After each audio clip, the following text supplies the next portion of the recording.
Bem-vindos a mais uma aula do curso de CSS da Universidade XTI. Hoje estudaremos sobre background. Background, isso, aquele efeito que nós podemos adicionar ao box model de qualquer elemento no nosso XHTML.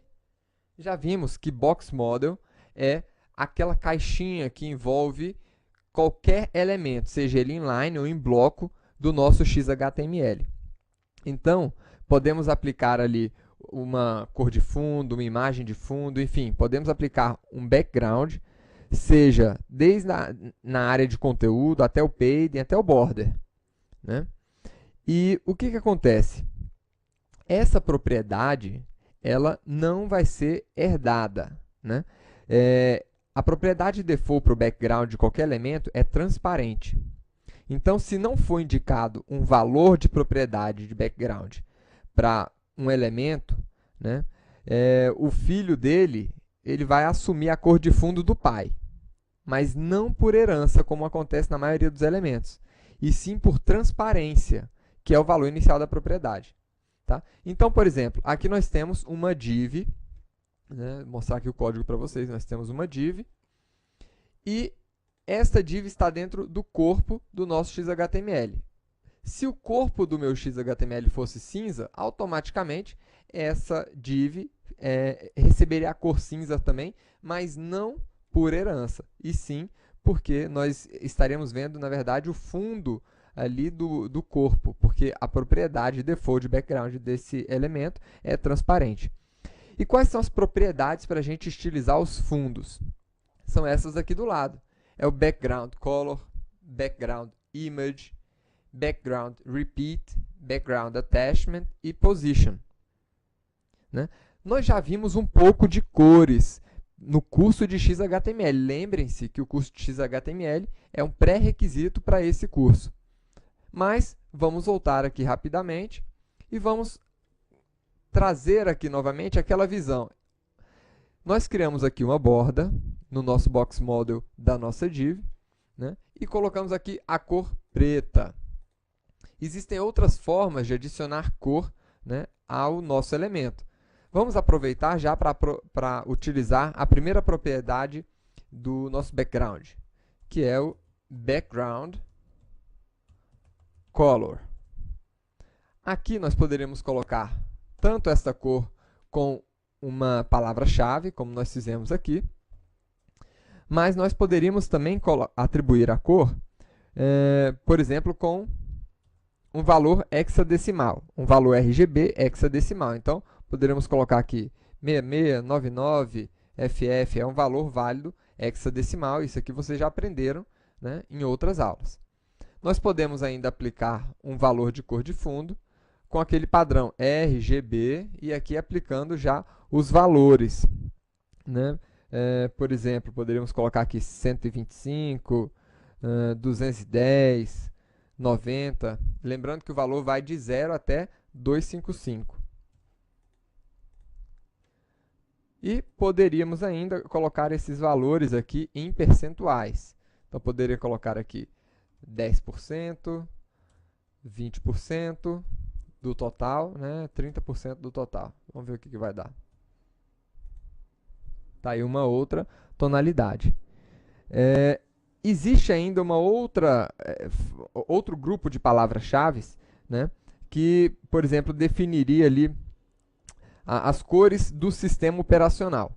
Então, por exemplo, se eu quiser pegar a cor da borda da janela ativa, então eu poderia colocar aqui, né, o valor active border e atualizar aqui, né? Então, é dessa forma que nós aplicamos as cores no fundo de um elemento. Lembre-se, essa propriedade aqui, background color, nós podemos aplicar em elementos span, elementos de ênfase, blocote, qualquer uma daquelas tags que a gente já viu, seja elas em bloco ou inline do nosso XHTML. Tá certo? Então, vamos voltar aqui para esse padrão, aquele padrãozinho hexadecimal, tá aí. E vamos agora para a próxima propriedade, a background image. Então, pessoal, eu passei muito rápido por essa propriedade, porque a gente já utilizou em alguns momentos, né? E porque nós já vimos no curso de XHTML a questão de cores.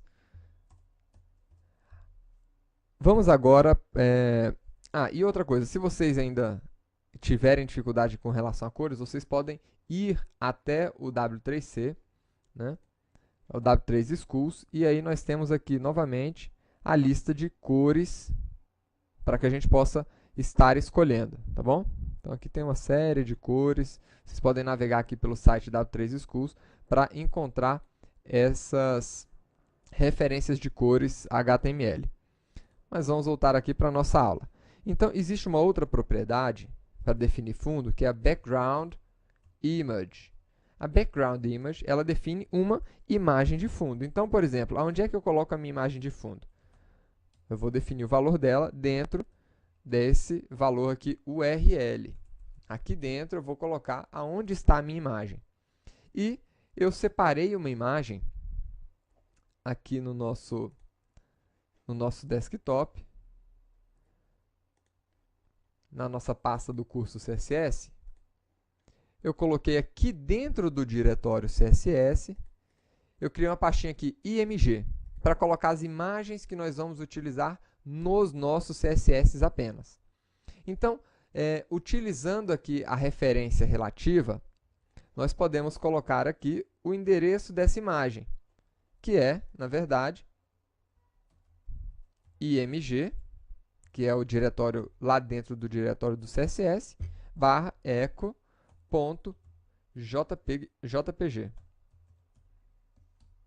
É exatamente esse o endereço. Eu poderia colocar outras URLs aqui? Sim, nós poderíamos informar uma URL completa, inclusive, né? Poderíamos colocar aqui, por exemplo, http://, www, até encontrar lá uma imagem.gif, por exemplo, né? Não tem problema. Mas eu vou voltar aqui e colocar a minha imagem relativa ao endereço onde eu estou, que é essa aqui, echo.jpg. Vamos ver o resultado aqui agora, né? Vou deixar aqui o background color e vamos deixar o background image agora. Então está aí.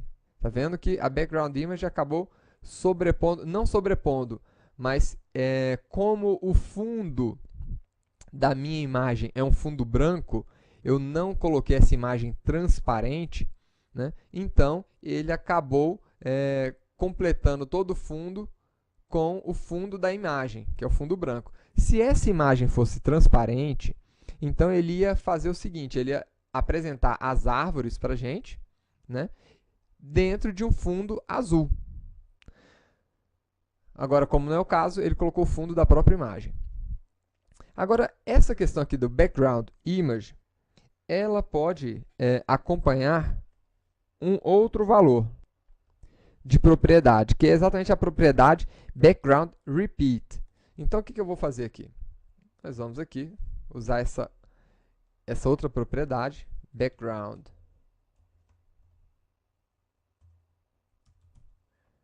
repeat, para informar se eu quero que essa imagem se repita.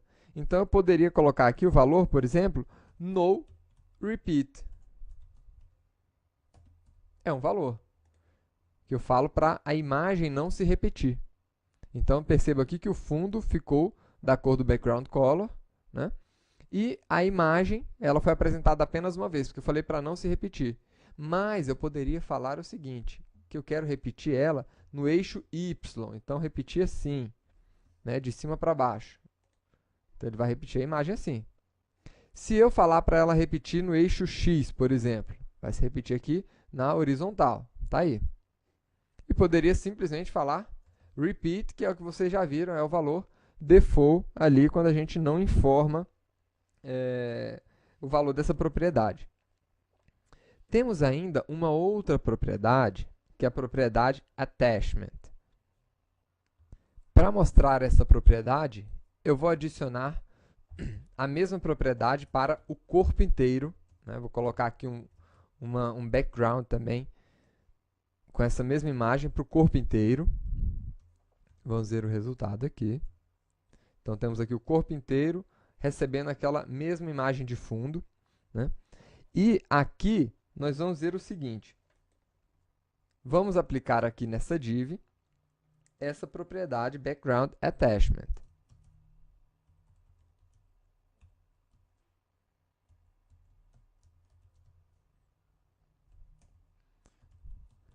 E vou colocar o valor fixo, por exemplo. Então, percebam que quando eu coloquei o valor fixo, ele fez o seguinte, ele ajustou aqui o background da minha div, como se ele tivesse sido aplicado no corpo inteiro da página. Então, ele ficou alinhado da mesma forma que ficou alinhado ali o background do meu body. Agora, se eu não colocar aqui fixo, né, e colocar o valor scroll, por exemplo, aí ele já alinha, iniciando a aplicação dentro da própria div. Então, vejam a diferença. O scroll, ele começa a aplicação dentro da própria div e o fixo, ele começa a aplicação dentro da div como se ele estivesse aplicando fora da div. Tá bom? Então, essa é a diferença.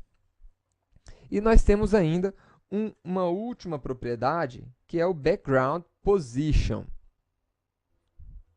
Para a gente visualizar melhor o Background Position, eu vou colocar aqui a propriedade NoRepeat, aqui dentro da nossa div, e vou colocar aqui, vou remover aqui o Position, inclusive, vou remover essa propriedade, e estamos visualizando aqui o resultado, né, da aplicação do nosso background só aqui dentro da nossa div. O que eu vou fazer aqui? Vamos colocar aqui o background position. O background position, a gente pode definir aqui a posição por valor, por palavra-chave, por exemplo. Então, eu poderia colocar aqui um exemplo aqui, left top. O que significa isso? Left, à esquerda, top, acima. É exatamente a posição que ele já se encontra. E se eu tivesse colocado aqui center top? Ele vai centralizar a imagem no meio. E se eu quiser centralizar, então, à direita? Right top. E nós temos ainda outras possibilidades. Eu poderia colocar aqui no centro. Então, left center. Poderia colocar aqui center center. Então, ele vai ficar centralizado. E poderia ainda colocar aqui right center. Então, tá aí. A mesma possibilidade nós temos aqui para a parte de baixo. Left bottom.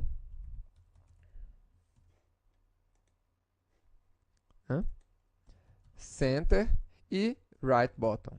Né? Todos esses aqui. Uma outra possibilidade de posicionamento aqui é através de um valor fixo. Então, poderia definir o posicionamento em pixels, por exemplo. Né? Nós poderíamos definir aqui um exemplo, 20 pixels por 90 pixels.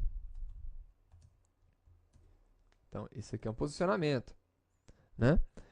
Inclusive, a gente usa muito esse tipo de posicionamento quando estivermos trabalhando com CSS Sprite. Depois a gente vai ver um pouco sobre isso. Né? Poderíamos definir isso aqui em porcentagem. Então, vou definir aqui, ó, 50% por 50%. O que isso aqui vai me trazer? Exatamente, vai me jogar no centro do meu elemento.